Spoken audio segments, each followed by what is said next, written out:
how to replace the battery in your Citroen C4 key fob.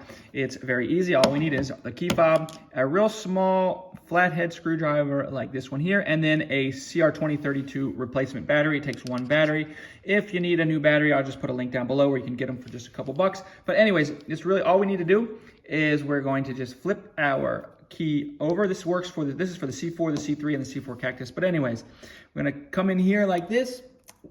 On the back here, right at the bottom here, this little crease here, we're just gonna get our little screwdriver in here and pop up there.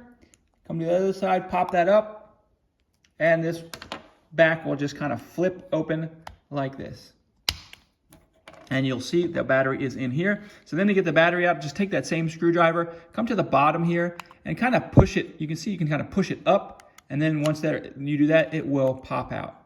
All right, so then you get your battery out like that. So then we're gonna come back in with our new battery, and we're gonna have this part is gonna be down. Just kind of tuck it in like this, tuck it in under that little lip there.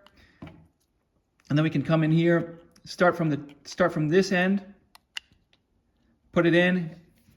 So we're gonna have this here, and then just push this down and it'll pop in. If that worked for you, leave me a like and subscribe for more videos like this.